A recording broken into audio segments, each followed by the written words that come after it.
ഈശോയിൽ പ്രിയമുള്ള സ്നേഹിതരെ, നമ്മൾ നോമ്പ് കാലഘട്ടത്തിന്റെ 4ാമത്തെ ഞായറാഴ്ചയിലേക്ക് പ്രവേശിക്കുകയാണ്. നമ്മൾ ഇന്ന് സുവിശേഷത്തില് ഈശോ അന്ധനായ ഒരു മനുഷ്യനെ സൗഖ്യപ്പെടുത്തുന്ന സുവിശേഷ ഭാഗമാണ് ധ്യാനിക്കുന്നത്. ഇന്നത്തെ സുവിശേഷം ഒരു നീണ്ട സുവിശേഷ ഭാഗമാണ്. യോഹന്നാന്റെ സുവിശേഷം 9-ാം അധ്യായം 1 മുതൽ 41 വരെയുള്ള തിരുവചനങ്ങളെയാണ് നമ്മൾ ധ്യാനിക്കുന്നത്. സുവിശേഷത്തിന്റെ ആരംഭത്തിൽ തന്നെ സുവിശേഷകൻ ഈ സുവിശേഷത്തിന്റെ ഈ അധ്യായത്തിന്റെ ലക്ഷ്യം വ്യക്തമായിട്ട് പറഞ്ഞു വെക്കുന്നുണ്ട്. ഈശോയും ശിഷ്യന്മാരും കൂടെ യാത്ര ചെയ്യുന്ന അവസരത്തിലാണ് ജന്മനായ അന്ധയാചകൻ അയാളെ കണ്ടുമുട്ടുന്നത്. ഈ മനുഷ്യനെ കാണുമ്പോൾ ഈശോയുടെ ശിഷ്യന്മാര് ഈശോയോട് ചോദിക്കുന്നുണ്ട്, എന്തുകൊണ്ടാണ് ഇയാൾ അന്ധനായിട്ട് ജനിച്ചത്? ഇയാളുടെ പാപം മൂലമാണോ അതോ ഇയാളുടെ മാതാപിതാക്കളുടെ പാപം മൂലമാണോ? അപ്പോൾ ഈശോ അവരെ തിരുത്തിക്കൊണ്ട് പറയുന്നു, ഈ അന്ധനായ മനുഷ്യന്റെ പാപം കൊണ്ടോ ഇയാളുടെ മാതാപിതാക്കളുടെ പാപം കൊണ്ടോ അല്ല ഇയാൾ അന്ധനായി ജനിച്ചത്, മറിച്ച് ദൈവത്തിന്റെ മഹത്വം ഇയാളിൽ പ്രകടമാകാൻ വേണ്ടിയാണ്. നമ്മൾ പിന്നീടുള്ള ഈ നീണ്ട അധ്യായം വായിക്കുമ്പോൾ നമ്മൾ തിരിച്ചറിയുന്നുണ്ട്, പലരും ഈശോയുടെ അത്ഭുതം തിരിച്ചറിയുന്നു, ദൈവത്തിന്റെ മഹത്വം തിരിച്ചറിയുന്നു, പക്ഷെ എന്നിട്ടും മനസ്സുകൊണ്ട് അതിനെ അംഗീകരിക്കുവാനായിട്ട് അവർക്ക് സാധിക്കുന്നില്ല. ഈ ദൈവത്തിന്റെ മഹത്വം പ്രകടമാകുന്ന ഈ അത്ഭുതം കണ്ട് ഒത്തിരിയേറെ മനുഷ്യർ ഈശോയുടെ പിന്നാലെ പോകുമോ എന്ന് ഭയക്കുന്ന മനുഷ്യരെ നമ്മൾ സുവിശേഷത്തിൽ കാണുന്നുണ്ട്. ഇയാളെ ആദ്യമായിട്ട് ജനങ്ങൾ കാണുമ്പോൾ അവർക്ക് സംശയമായി. കാരണം ഈ മനുഷ്യനെ യാചിക്കുന്നവനായിട്ട് കുറെ പേർ കണ്ടിട്ടുണ്ട്. കാഴ്ച ലഭിച്ചു കഴിയുമ്പോൾ ഇയാളെ കാണുമ്പോൾ അവർ ചോദിക്കുകയാണ്, ഇയാൾ തന്നെയാണോ ആ മനുഷ്യൻ, അതോ ഇയാൾ അയാളെ പോലെ ഇരിക്കുന്നു എന്നേ ഉള്ളൂ? ഫരിസേയർ ഇയാൾക്ക് കാഴ്ച ലഭിച്ചതിന് ശേഷം കാണുമ്പോൾ അവർ പറയുകയാണ്, ഈ കാഴ്ച ഇയാൾക്ക് കൊടുത്ത മനുഷ്യൻ അയാൾ ദൈവത്തിൽ നിന്നുള്ള ഒരാളല്ല. കാരണം ഈ അത്ഭുതം സംഭവിച്ചത് സാബത്ത് ദിവസമാണ്. ഇത് കേട്ട് വേറെ ഫരിസേയർ പറയാണ്, അങ്ങനെയല്ല, ഒരിക്കലും പാപിയായ മനുഷ്യന് ദൈവത്തിന്റെ മഹത്വം പ്രകടമാകുന്ന ഈ ഒരു അത്ഭുതം ചെയ്യുവാനായിട്ട് സാധിക്കുകയില്ല. ഇവരുടെ തന്നെ ഭിന്നത ഉണ്ടാവുകയാണ്. എന്നാൽ നമ്മൾ ഏറ്റവും ഒടുവില് ഈ സുവിശേഷത്തിന്റെ ക്ലൈമാക്സ് നമ്മൾ കാണുകയാണ്. സൗഖ്യം കിട്ടിയപ്പോൾ യേശു ആരാണ് എന്ന് മനസ്സിലാക്കാൻ കഴിയാതിരുന്ന ഈ മനുഷ്യനെ ആ സമൂഹത്തിൽ നിന്ന് ഫരിസേയരും ജനങ്ങളും പുറത്താക്കി കഴിയുമ്പോൾ ഒടുവിൽ ഈശോ ഇയാളെ കണ്ടുമുട്ടുന്നുണ്ട്. അപ്പോൾ ഈശോയെ കണ്ടുമുട്ടുമ്പോൾ ഈ മനുഷ്യൻ തിരിച്ചറിയുന്നു, തനിക്ക് സൗഖ്യം നൽകിയ യേശു ദൈവത്തിന്റെ പുത്രനാണ്.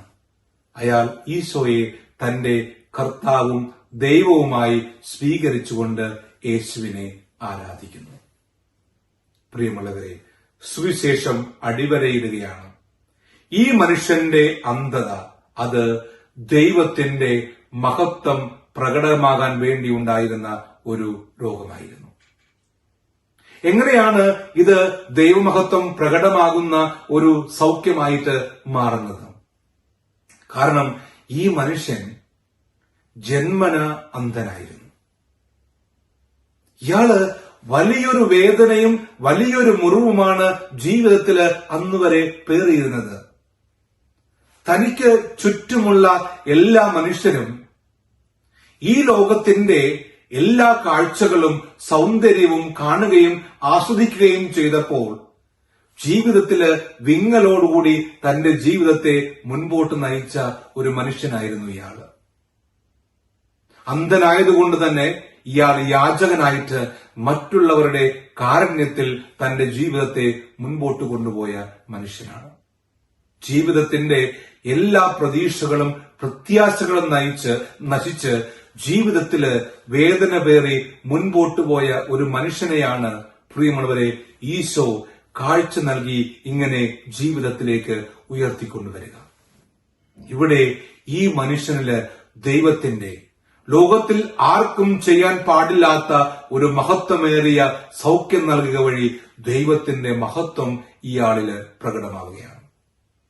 ഇനി കൂടാതെ ഞാൻ പറഞ്ഞു വെച്ചു, ഈശോ ഇയാൾക്ക് സൗഖ്യം നൽകുമ്പോ ഈശോയുടെ പേര് മാത്രം മനസ്സിലാക്കുന്ന ഇയാള് ഈശോ യഥാർത്ഥത്തിൽ ആരാണെന്ന് മനസ്സിലാക്കുന്നില്ല.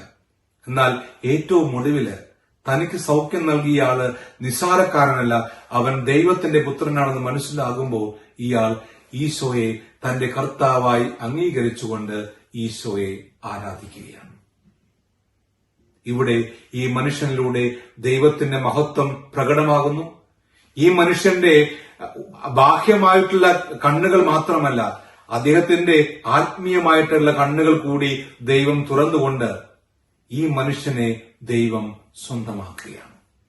എന്നാൽ സുവിശേഷത്തിന്റെ മറുവശത്ത് ഈ സത്യത്തെ മനസ്സിലാക്കിയിട്ടും കർത്താവിനെ അംഗീകരിക്കാത്ത, കർത്താവിന്റെ മഹത്വം പ്രകടമാകുന്ന ഈ രോഗശാന്തിയെ അംഗീകരിക്കാതെ ദൈവത്തിന്റെ കൃപയിൽ നിന്നും അകന്നു പോകുന്ന കുറെ മനുഷ്യരെയും നമ്മൾ കണ്ടുമുട്ടുകയാണ്.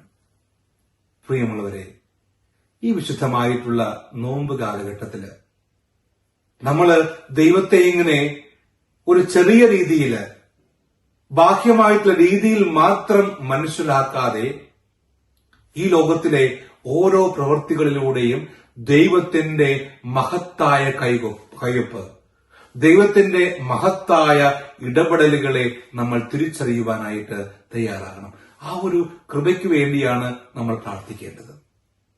പ്രിയമുള്ളവരെ, രോഗശാന്തിയും അത്ഭുതങ്ങളും അത് ദൈവത്തിന്റെ വലിയ രഹസ്യമാണ്. ചില രോഗശാന്തികള്, ചില അത്ഭുതങ്ങള് നമ്മുടെ കണ്ണുകൾക്ക്, നമ്മുടെ ബുദ്ധിക്ക് അത് മനസ്സിലാക്കുവാനായിട്ട് സാധിക്കില്ല. അവിടെ നമ്മൾ സംശയമുളവാക്കുന്ന പല പ്രവൃത്തികളും വിമർശനങ്ങളും ഇന്നത്തെ ലോകത്തിൽ നടക്കുന്നുണ്ട്. നമുക്കറിയാം, ഇന്ന് സാധാരണ ദേവാലയങ്ങളിലും റിട്രീറ്റ് സെന്ററുകളിലുമൊക്കെ എത്രമാത്രം അത്ഭുതങ്ങളാണ്, ദൈവത്തിന്റെ മഹത്വം പ്രകടമാകുന്ന ഒത്തിരിയേറെ അത്ഭുതങ്ങൾ. ഇവിടെയെല്ലാം നമ്മൾ ദൈവവിശ്വാസത്തില് ആഴപ്പെടാനായിട്ടുള്ള വഴി തുറക്കുമ്പോഴും സുവിശേഷത്തിൽ കാണുന്ന ചില ഫരിസയരെ പോലെ, ചില മനുഷ്യരെ പോലെ ഇന്ന് ഒത്തിരിയേറെ മനുഷ്യർ നമ്മുടെയും സമൂഹത്തിൽ ജീവിക്കുന്നുണ്ട്. ഇന്ന് ധ്യാന കേന്ദ്രങ്ങളിലൂടെ ഒത്തിരിയേറെ അത്ഭുതങ്ങൾ സംഭവിക്കുമ്പോൾ അത് മനുഷ്യന്റെ വിശ്വാസം വർദ്ധിപ്പിക്കുവാനായിട്ട് കാരണമാകുമ്പോൾ സുവിശേഷത്തിൽ കാണുന്നത് പോലെ ചില മനുഷ്യർ വരും, ഇത് തട്ടിപ്പാണ്, ഇത് മനുഷ്യനെ കളിപ്പിക്കുവാനുള്ള തട്ടിപ്പാണ് എന്ന് പറഞ്ഞുകൊണ്ട് വിമർശന ബുദ്ധിയോടുകൂടി നമ്മിലേക്ക് വരുന്ന വ്യക്തികളെയും ചാനലുകളെയും ഒക്കെ നമുക്ക് കണ്ടെത്താൻ സാധിക്കും. അവിടെയെല്ലാം വീണുപോകാതെ നമ്മൾ യഥാർത്ഥമായിട്ട് ആ അത്ഭുതങ്ങളെ പഠിക്കാനും വചനത്തിന്റെ പശ്ചാത്തലത്തിൽ അതിനെ മനസ്സിലാക്കാനും തയ്യാറാകുമ്പോൾ, പ്രിയമുള്ളവരെ, നമുക്ക് ദൈവത്തിന്റെ ഈ പ്രവൃത്തികളിലെല്ലാം അവിടുത്തെ മഹത്വം എങ്ങനെ തൊട്ടനുഭവിക്കാൻ സാധിക്കും.